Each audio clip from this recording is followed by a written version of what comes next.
All right, hello everybody. It's the Meista from Brews and Tunes. Cheers. I'm very, very excited today. I am chatting with legendary vocalist of Assassin fame, and then of course Raging Rob. So I'm chatting with Robert Gonnella. Thank you so much for chatting with me today. I'm really excited to be chatting with you. How are you doing Well, today? thank you for having me. Of That's course. great. Yeah, it's really exciting to chat with you. Especially, I was um, just listening not too long ago to the Raging Rob album, the Always the True Assassin, and man, what a great album that is. I mean, it really kind of Yeah, captures that thank you. that old thrash sound, but it's very fresh and new, and just a killer album. Really exciting stuff. Um, Great. are you working on anything currently? Do you have plans? Does Raging Rob have plans for anything new coming up? Well, there are still things, songs in the pipeline. Dirk has songs ready, but because of the corona, we didn't do any more rehearsal and we didn't do anything anymore. So right now we don't practice. We don't have rehearsal. Oh, okay. Gotcha. Yeah, that's unfortunate. Do you have any intentions or any plans at this point to do any festivals or live shows? I mean, I know things are still kind of sketchy and kind of up in the air right now, but are there any plans for anything this coming summer or this next year?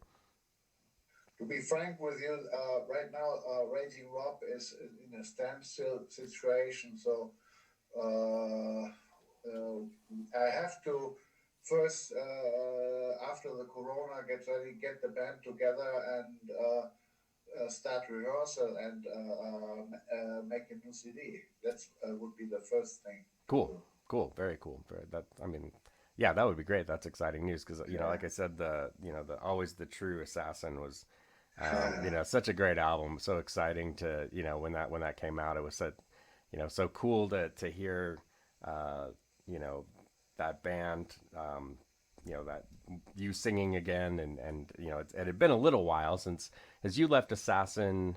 What, in about 2014, was that when you left? That's correct. Okay. And how did the Raging Rob come into being? How did that all start up? Well, when I left, I lived in China before. Oh, wow. And when I was in China, I had a band called Raging Mob. Right, You right. know about that band? Yeah, yeah. Raging Mob. Exactly. And in 2014, when I left as Assassin, Raging Mob in China was still active with a new lineup or so. So I named my band then Raging Mob. Oh, okay.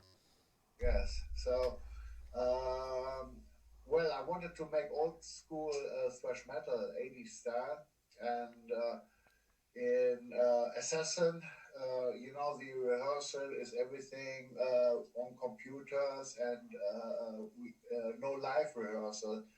And so I wanted to have a band who plays old school live rehearsal style. And well, that's how Raging Rob get into being. The people in the band is Frank, the old Assassin drummer from the 80s, Oh, right. Dirk, old friend also from the 80s, who was near the rehearsal rooms of Assassin Death Row at that time, a great guitar player, and Rudy also there.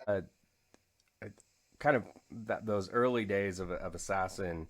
Kind of what was that like then? What was the scene like? I mean, you had some really cool up and coming thrash metal bands along with Assassin at that time, like Creator and Sodom and Destruction, and kind of what was the scene like in Germany at that time with the thrash metal scene? Well, everybody knew each other. We went to went that time to Essen and Gelsenkirchen and met with Mille and Angel Ripper and all the other guys as well, and also Darkness we met in Essen. Oh, cool. Then Death Row was around with us, went to see them. Destruction also when we made the release party of Interstellar Experience, we invited everybody and they came from South Germany and we had a big party So we all knew each other that time, and it was very great. Nice, very cool. Um, and so you mentioned that the Interstellar Experience, and of course the first album, the upcoming Terror, which is a phenomenal album. And really kind of put you guys out there and made the mark as far as and in my opinion is it's definitely one of the best German thrash metal albums out there, and maybe not just Thanks, German, but man. I'd say like globally it was such a stellar album. And of course that came out in 87, and then Interstellar Experience was in 88, and then sadly you guys broke up about a year later. And I had read somewhere, I think it was an interview with you years ago, where you mentioned that the reason the band broke up was all of your equipment was stolen. Is that true? Is that kind of what really happened? Well, that's exactly what happened. Everything got stolen, and at that time I had exams and was busy, and like we couldn't rehearse anymore. And then at the end, Micha went to Sodom, and the band dissolved. Oh wow, wow. And then 13 years, 14 years later, Assassin got back together. Kind of how did that happen? What was the catalyst to bring you guys back together? What drove that? Well, in the 90s, we had already a couple of tries to put the band together with different lineups. And in the end, Scholli was one of the main driving force to put the band together. And that's what happened. Oh, interesting. Okay, very cool. And then, of course, a couple albums came out of that, The Club and Breaking the Silence in 2011. Also, great stuff. But it's for me, it's really those two first albums are just brilliant. I mean, that's what I love about Raging Rob, your new stuff is it really kind of captures that old sound. It really feels like that old thrash metal sound, that German thrash metal sound, which I love so much. It was such an interesting time, I think. Well, that's exactly what Raging Rob is all about, 80s old school thrash metal. And the new Assassin, I mean, after me, is also thrash metal, but some kind of modern music, which I don't like. Uh, it's a different style of approach. I like 80s old school thrash metal, and that's why I make Raging Rob. Nice, very cool. Um, I was curious, kind of going back in time a little bit. How did you originally get started in music? Did you come from a musical family? Kind of what was your inspiration for singing, and kind of how did you get involved originally?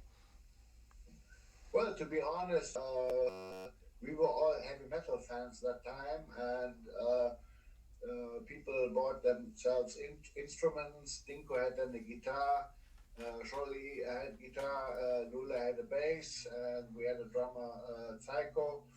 And I couldn't do anything. I just spoke English better than the others, and you try the vocals, and that's what happened. Oh, interesting. That's funny. Did you did you come from a musical family? Were your parents musicians? Not really. My aunt is kind of classical singer, but that's about it. Okay.